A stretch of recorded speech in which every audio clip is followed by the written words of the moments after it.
Welcome to the Public Schools First NC Week in Review, a brief look at what happened in the General Assembly last week.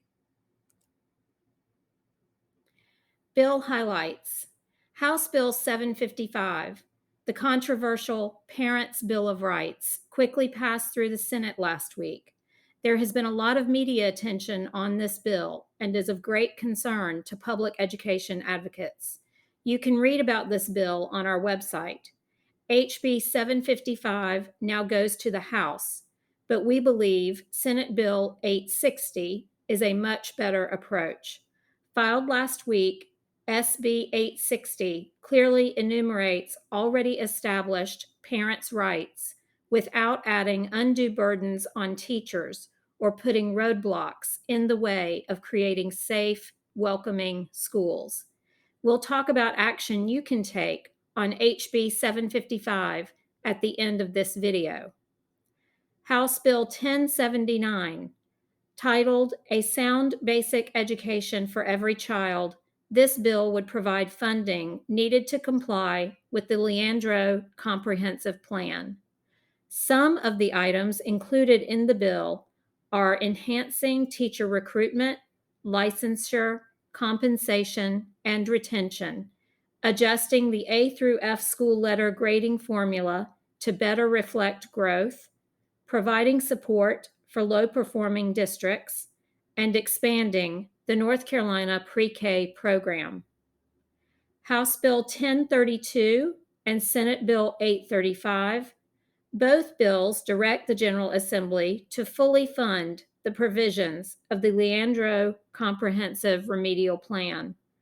Along with HB 1079, these bills are important steps in fulfilling the state's constitutional requirement to provide a sound, basic education for every North Carolina child. House Bill 149, expanding access to health care.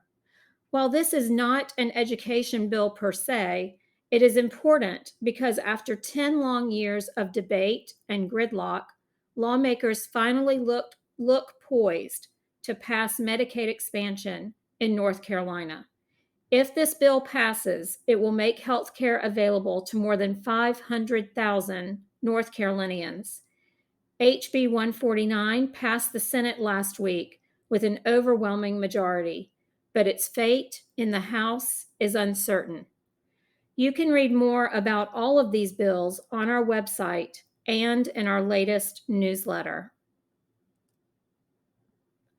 What can you do? Sign our petition opposing House Bill 755.